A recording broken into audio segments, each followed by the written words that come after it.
kubaramutsa mudukurikirana nkuko mubizi. This is Eric Burundi channel. Nkuko twiyemeje kuzuza tubazanira ibiganiro bitandukanye. And kumwe na Mr. Go ahead and say something. Twongeye kubaramutsa nkuko yabivuze. Tumaze igihe kirekire tutaboneka kubera murazi ubuzima bwo mu isoko ntubumeze. Ni ngo umuntu arondere. Ushobora kuduga ku ijambo. Rero nkuko mubizi twapanze kuza turabazanira ibiganiro bitandukanye byerekeye aho tubaye muri USA kugira ngo namwe mudukurikirana muri mu mihingo itandukanye mu Burundi, ahantu hose muri mu Rwanda, you know, everywhere, kugira ngo dushirenge namwe ibyo duhura nabyo muri Amerika. Dufise first hand experience tuvuga, naco gituma tubona yuko tutovyigumizamo dukeneye kubishinga namwe. Rero uyu munsi tujogana namwe, of course again kuvyerekeye Amerika.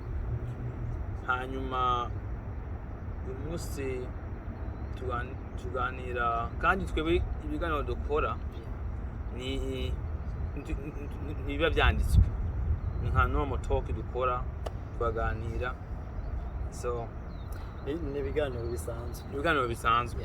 Yeah. So uyu munsi hariho topic imwe abantu benshi bakunda kwibaza. Mbega muri Amerika ifise igisi nk'icya Afrika? Mbega ibiti bona muri Amerika na Afrika birahari canke ntahise kubesha? Kuva nshika ngaha muri Amerika maze kuzunguruka ama state menshi, ibiti nabonye hariya muri Afrika ahantu twaba muri Afrika yo nini, ahantu twaba ibiti nabonye aha ntaje ndabona. Umva nta na kimwe ndabona. Igiti cy'umwembe ntaje ndabona, icy'umukanda, umushirakure, amashindwi, amavyiru, umuhenya, umuremera, umurama n'umubanga, byose n'imirembera nta kimwe ndabona. Kandi Amerika atabiti bibuze.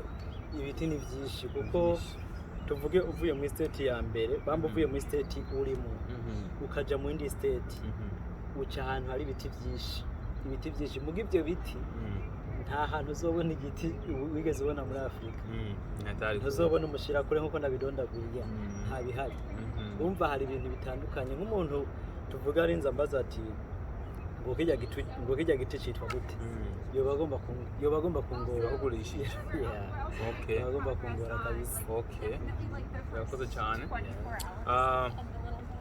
Nanje harakamara nimfise gatoya nkeneye gusherenga n'aba viewers bacu. You know, Amerika nasanze ari igihugu kimwe kitiri ubumuga umuntu atabizi. Ukagwara ubumuga utabizi. Ati ubumuga bumeze gute bwana Eric? Ati ubumuga bumeze gute? Yo. Ubumuga mvuga si ubw'umubiri, ni ubw'umutima. Si ubw'umutima. Ari nubwo ndovuga ndibaza imibereho, lifestyle yawe. Tuvye uva muri Afrika uvuye ahantu usanzwe uganira n'inshuti zawe, baza kukuramutsa, nubwo batakuramutsa ariko ugasanga muhuriye mu barabara. Mugabo ugize amahirwe ukaza muri Amerika usanga environment zitandukanye, ushikira ahantu usanga uri wenyene canke mutari benshi. Ugashira muri iyo environment ku myaka myinshi, uca ku kazi utaha wibana n'umufise umugore uva mu kazi, uri umuryango wawe n'umufise muvukana uko, mu gusanga utisanzuye cyane kubera ko muri Afrika. Sigwa yuko umaze kuba muri environment umwanya muremure cyane hagaze yaho utaha usanga ufise ubumuga kanaka. uvuga utaha mu rugo ahanyene cyangwa utaha iyo wavuye. Utaha iyo wavuye Yeah. kubayo ntagushiriyemo kuko urabona ngaha mu igihugu abe ku mutaga abe mu ijoro abantu bakunze kwiyugarana hehe mu nzu. Kandi ikindi nabonye mu iki gihugu abantu benshi bakunda gutemberanira ariko bamanje gutemberana amarande ati kuwa Mungu nzoza kugutemberera canke kuwa kane kuwa gatanu umunsi wari wose. Yanje bituma abantu benshi usanga kubonana urashaka kubana n'umuntu ari mu neighborhood wawe ari umubanyi uvuga umubanyi kuko neighborhood ni icongereza mu neighbor ko abarundi bamwe usambuze mu neighborhood bavuga neighborhood ni umubanyi. Umva rero murashaka kubana n'umubanyi kubonana ugasanga mubonaniye mu ntuzeye mu minsi mikuru. Kuko umuntu ava mu rugo agenda mu kazi yava mu kazi yinjira mu rugo yava mu rugo mu kazi.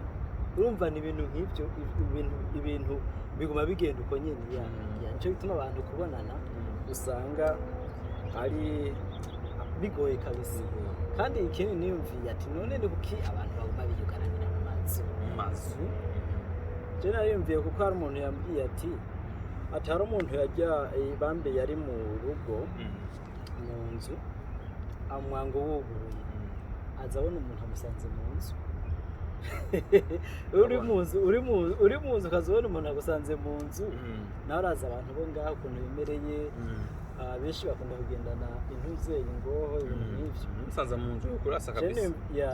Self defense yumvira igituma abantu biyugarana ni kubera abantu bino bafise imico itandukanye n'iya hariya kuko umuntu benshi murashobora guhana n'umuntu ntakuramutse mugahura umwe akarengana undi akarengana kuko nkunze kubona ni bake baramukanya si benshi nk'ariya muntu muri Afurika twe twavuye si benshi. Rero ibintu by'imibano abantu ukuntu babayeho biratandukanye na hariya twaje tuva. Iki nacyo ni kucyerekeye abantu bakuze n'abantu bato. Muri Amerika iyo uvuye muri Afurika ukuze biragoye cyane rwose kumekinga abagenzi kubana abagenzi biragoye cyane.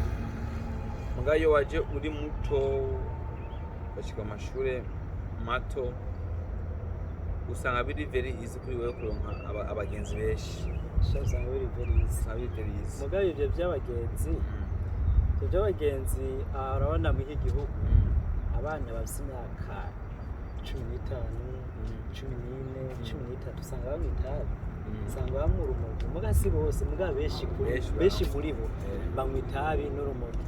Rero nk'umwana avuye muri Afurika sinamuhanura ngo agira abafrendi n'abana bo muri Amerika kuko abana bo muri Amerika bamwe bafite ingeso mbi banywa urumogi itabi inzoga.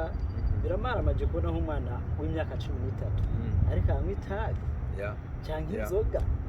Rero bya bindi usanga indero yaramanutse. Rero umwana avuye hariya muri Afurika akaca ashika ngaha ahagira ubufrendi n'abana bo ngaha b'Abanyamerika azoca ahinduka n'ingoga. Azoca ahinduka kuko kajya karanga ko yasize hari bambe kajya karanga ko mu Burundi cyangwa ko mu Rwanda cyangwa muri Afurika kacaga kunguka. Urazi mu video iheze ndibaza ndayasobanuye amaklasi atatu atandukanye y'abantu bo muri Amerika. Hariho bita first class bamwe ni 1% muri Amerika b'abatunzi.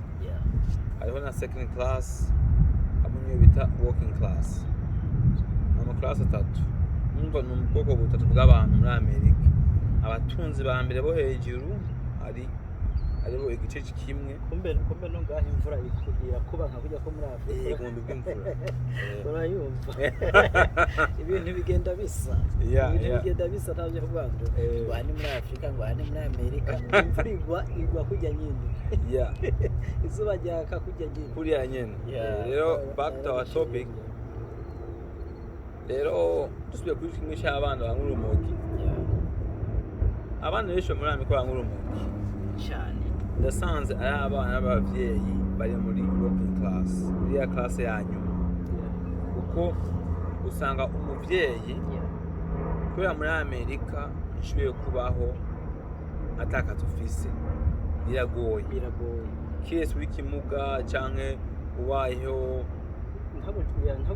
ntaguciriye muri ibyo uvuga ati muri Amerika biragoye atakaza ufise akarorero kare mu gihugu cy'iwacu ko benshi baravuga ati aba baruguru bavuga mu ruguru nko muri Rutana Makamba Mpinga Kayovye Muramvya hehe bagiye i Bujumbura bavuga turamanutse rero bagiye mu gisagara i Bujumbura bavuga ati ubuzima bwo mu gisagara buragoye udafise akazi none wewe uzoba mu nzu uriha atakaza ufise uzobishobora cyo bituma ubuzima bwo ngaha naho nyine bugoye atantuze atakazi neza cyane abandanya rero nkuko babivuze kuba muri Amerika usanga umuntu afise so much responsibilities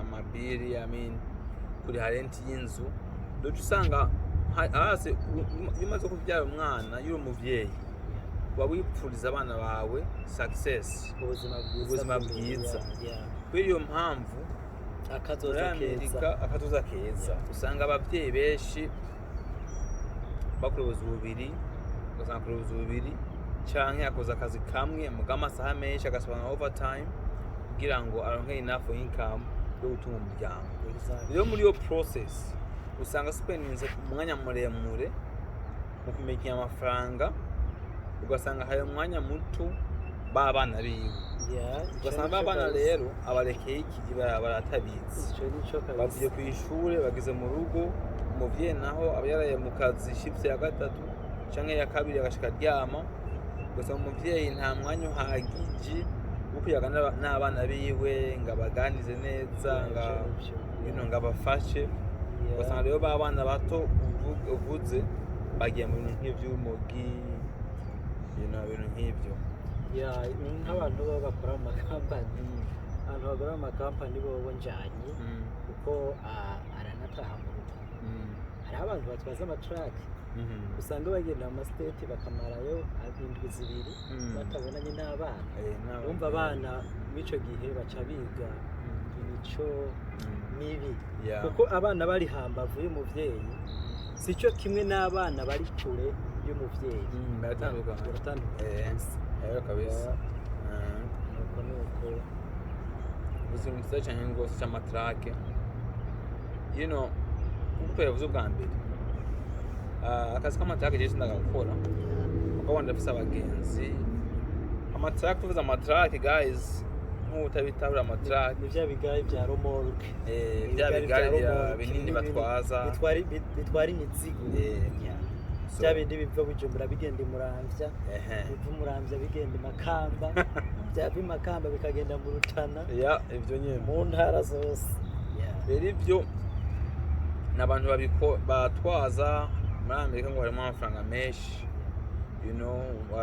ababishoboye ndaganira nabo barabikunda harimo cash mugabo of course harimo na sacrifice kuko bisaba guta umuryango ugende for 2 weeks hari n'uwambwiye yuko agenda n'amezi 2 sinzi ko ari byo simfise proof mugabo birashoboka yuko byo bari byo basanga amaze amezi 2 yaragiye ndafise akabazo nk'umuntu avuye muri Amerika bamba avuye muri Afrika ajino ata byangombwa afise biramworohera kuronka ibyangombwa tuvuge avuye hariya muri Afrika ajino kubwa visa imuha nk'indwi zibiri yo kuba ngaha mugabo aciye hakunda avuga ati reka ndibere ngaha reka nibere ngaha none bimaze kugenda uko kuronka ibyangombwa bimwemerera ko aba ngaha biroroshe kuronka ibyo nta experience ntabwo nifite muri experience niniya mugabo ikibazo cyo nuko uje gutembera muri Amerika ugaca wifuza kuhasigara kuko birashika ushoboye kuza ukahakunda ukabona harimo opportunities ugaca uhakunda ukifuza kuhaguma muri icyo gihe rero kenshi bivana n'igihugu uvuyemo cyane cyane for example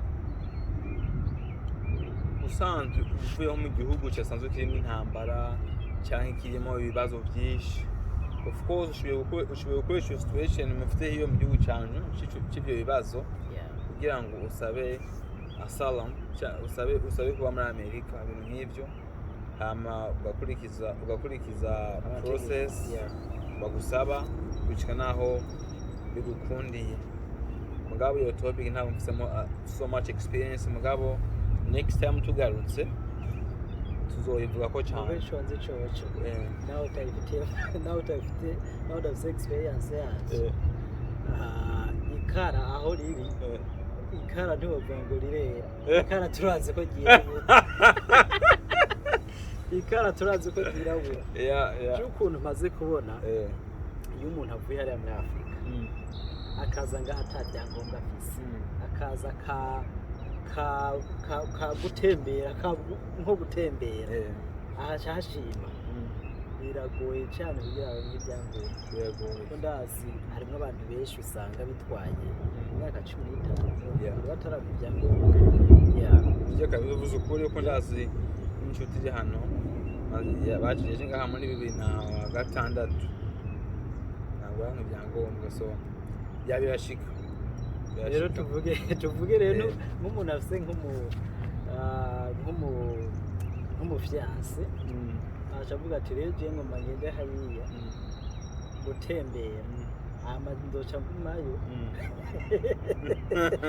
ndoca ngumayo nice ndondera ibyangombwa hama nawe coza umva ngaho ndibaza Imana itabigiyemo ngaho babahendanye kuko n'ibintu bishobora gutwara imyaka 10, 15 na 20 nyene uko arabikora bikabakundira mugabo bisaba kwihangana mu buzima Imana ibigiyemo nyene birashoboka kuko Imana iraca inzira hatari inzira ya kabisa kabisa kandi ikindi bashikiriza ko ikibazo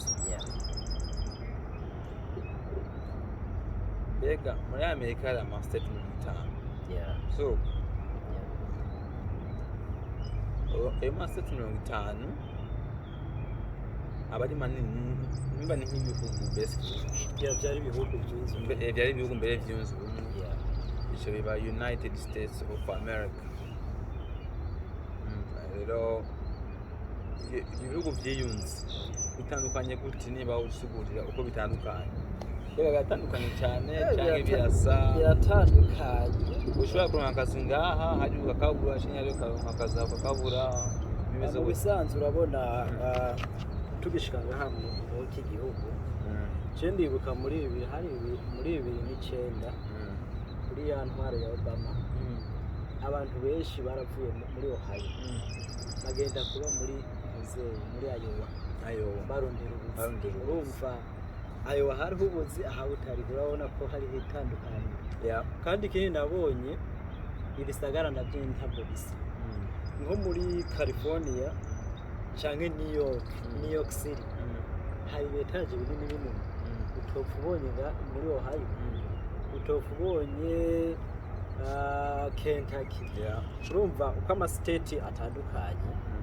niko n'ibisagara bitandukanye urumva kera ibi bihugu aya mastate byari ntuzeye byari bihugu urumva kira gihugu cyari gifise ukuntu gitunze yani nka kujya twofata Afrika ikunga ubumwe ikaba United States of Africa urabona nk'ama etage ari Dar es Salaam si yari Bujumbura ama etage ari muri Kinshasa si yari mu Rwanda i Kigali ama etage ari muri South Africa ntabwo ari muri nuze muri Sudani umva biratandukanye rero nicyo gituma ndakubwira ati aha amastate ntabwo asa ntabwo asa kabisa sinzi ko noba nishuye ikibazo ukishyuye neza bwana Elias rero ikindi kibazo ndakufitiye gatoya ushobora kudusobanurira ni icyerekeye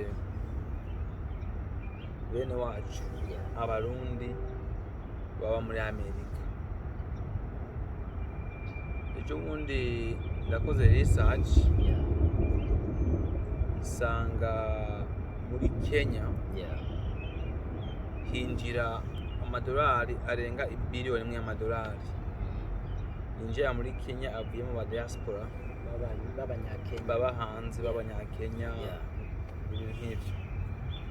Mu Burundi ndakoze iyo research nigeze mbona amafaranga ashobora kwinjira avuye mu diaspora yinjiye mu Burundi ukuntu yobangana, ariko ndakubaze ni iki ubona abarundi bo hanze bokora kugira ngo bateze imbere igihugu cy'u Burundi, bari hanze ni iki bokora? Ikintu bokora icya mbere na mbere coco bokunga ubumwe kuko abantu bunze ubumwe nibo bakora ikintu kizima. No mu Giswahili bavuga ati umoja ni nguvu.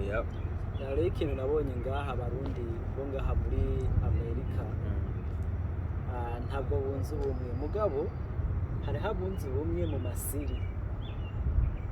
Tufate nka Dayton harimo abunze ubumwe mu byo gufashanya, tuvuge nk'umuntu afise urubanza baratereza bakagira ati je ndafise ikibanza ndabame ndafise umwana wanje agomba gukora ubukwe cyangwa umwana wanje agomba kurongorwa, abantu baje hamwe bagaterera bakamufasha. Ikindi nacyo bagerageza gukora abarundi bo ngaha, tuvuge nk'umuntu agiye mu bibazo agafungwa barashobora gutereza amafaranga bakamukuzayo mugayivana n'amakosa yakoze. Hari ikintu ushobora gukora amafaranga ntakugombora. Urasiguye ati kugira ngo hari ikintu ukora amafaranga ntakugombore. Urasiguye ngo kugira ngo abarundi bo ngaha bateze imbere. Sinari bwaheze. Okay. Ndabona kuko mbembe uri kurana. Oya. Ayazo gutwenga. So so are you good? Come in the video. No. I'm kidding, man. What's the video for? Huh? What's the video for? We are just talking about the American experience to people back home. How long y'all been in America? I've been here for over 10 years. You want like to say it? something in my comment about your country? JC, come here. I told you. I tell you, come here. You run the other way. You got something to say, bro? About America? Yeah. It's all right, man. You know, it could be. It's a lot of racist things going on. Oh yeah. Look at that camera right there. Yeah. Sorry, they. Yeah. So guys, nkuko mubibona aba ni abantu bariko barengana bari muri siporo, turi ahantu ho gutambuka, hari akayaga, hari amazi. So ngiye kubaza umutipe ati bafite ikintu woshirenga n'abantu bo mu gihugu hari iwacu, ambwira ati rero ngaha hariho ubu-racism bwinshi cyane, uba ububaguzi, ni nk'ubucinyizo ndibaza. Nk'ubucinyizo. Ngabo iyo ni opinion yiwe uguti ciwe n'ivyabona. Mugabo hariho n'abandi benshi batabibona muri iyo nzira. Twari kwintuze warubaje ati ngo atibona ngo gukora ikabantuza abarundi kugira bateze imbere igihugu cy'u Burundi. Bo kwiyoruganiza bakaja hamwe nyene hariho nk'ishirahamwe numvise bita BDUSA BDUSA baragiye mu ntuzeye mu Burundi ahantu bitwa mu Gatumba barakora nyene baraterera ibyo nabonye nico nivyo bokora boja hamwe mu bisanzwe bahagira rero kabisa kivuze neza cyane Bwana Elias. Nari ndafise akabazo tuvuge nk'umuntu muri hariya mu Burundi yesu umuduga aciye atangura gutwaza tuvuge polisi tuvuge nkajya ariko atwaza nabi polisi aciye amuhagarika uwo muhanura gute kugira ngo ntahure n'ibibazo bama bavutse ku marediyo ati harimo abantu harimo umuntu barashe iki bashobora kubasobanurira ndibaza hariho abantu benshi ndibaza muri mwebwe mwabonye ivideo imwe y'umugabo witwa George Floyd canke n'andi mavideo yerekeye abantu benshi bagiye baricwa n'abapolisi. Rero icyo ndavuga ni kimwe kuri iki kibazo mbajije, ni muri Amerika ni igihugu kirimo amategeko menshi cyane menshi arenze kandi akaze nk'umusumeni kandi muri Amerika iyo umuntu ushaka kumyanyaza ntakwemerere kumyanyaza ngaho muragwana mpaka. Rero iyo ubonye umupolisi yashe umwirabure abo benshi maze kubona byaciye mu buharizi. So uko polisi yagufashe ngaha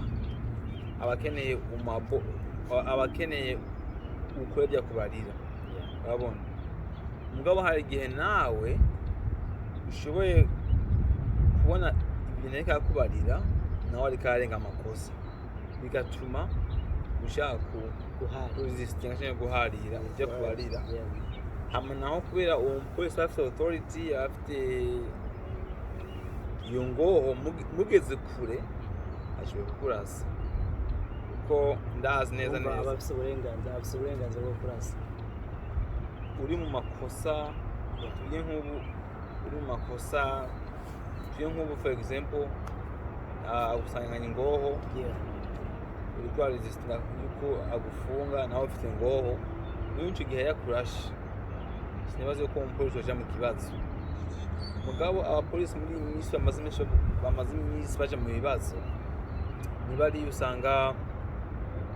ugasanga arashe umuntu ariko ariruka mva umuntu ariko akwiruka ariko aguhunga nawe uramukurikiye uramurashe numva ntuba wakoresheje ubwenge bukwiye ibyawe ni nyine by'umutima mubi ugasanga rero wishe umuntu umva ni byinshi cyane ugasanga rero wishe umuntu icyo mbona umwishiye gusa ibintu nk'ibyo icyo mbona nk'umuntu avuye hariya muri Afurika agishitse ngaha muri Amerika polisi amuhagaritse icyo yamubwira cyose yacometse nimba abona polisi ari mu makosa icyo avuga cyose yemeze ntahariye nabo kuko urabona aba bapolisi ni abantu benshi bakunda kunywa baranywa urumogi bamwe bamwe kandi iki gihugu nkunze kumva ati abantu mbega muri uwo mwaka ati hafi abantu benshi bishwe n'ibiyayuramutwe numva hari n'abantu bajya mu polisi baciye mu bintu by'ibiyayuramutwe. Rero wakubwiye ikintu umva nyine akubwiye ati iyo shati yawe isa na blue uhaga uvuga irera isa na blue ukavuga irera aragutwikira kuko bashabuzwa n'akantu gato naryo rero ubura umwirabure abakurongeyeho muga singobye kuvuga ngo abapolisi bose ngo ni babi hari n'abapolisi beza nababi benshi ni beza mu by'ukuri jewe maze imyaka irenga 10 muri Amerika sindabona n'umupolisi mubi rero abapolisi benshi ni beza mbere hariho n'abandi mbere muri Amerika muri Miss hariho n'abandi b'abapolisi yumva imvura igombigwe mu bisanzwe umuntu aba mwiza nawe umubereye mwiza muga hari umuntu mubera mubi akaguma aba mwiza rero abo baguma baba beza ni bake muri igihugu make cyane. Ikindi ni ukubaza ushobora kubwira bariya bariko baraturaba mbega amabarabara kuko nkunze kumva ati mu Burundi canke mu Rwanda hari amabarabara asadaguritse birahari hari amabarabara asadaguritse n'igihugu Icyo kintu twari tuzi ko nimba ntihenze ariko muri Amerika mu by'ukuri hariho amabarabara meza ngabo kandi hariho n'amabi. Muri Amerika nta bintu byose ari byiza ntibazobahenda. Of course nta wovyanka Amerika ni byiza, hari ibintu byisha, hari ibintu byiza bivanye n'ikintu ushaka wewe, hariho more opportunities mugabo ntabwo ibintu byose muri Amerika bihiye nk'uko abantu benshi babyibaza.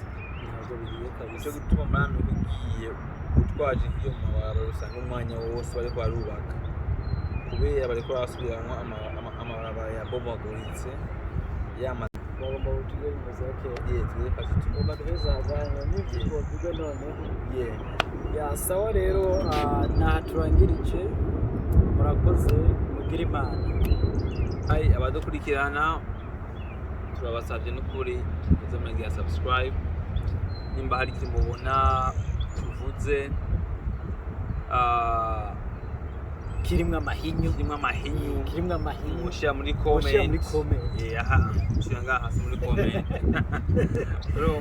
burya amajwi akomeza burya umuntu avuze ibyiyumviro by'ibintu ntiyabura abandi usanga babizi abo babizi baca bandika muri comment mushira muri comment ati baga hamwihenze nuko ko twebwe nuko informinga tuba dukurikirana yuko Amerika nuko ameze kuko ibi tuvuga ni ugufashanya ku bantu bariko baraza sawa murakoze mugire umunsi mwiza cyane.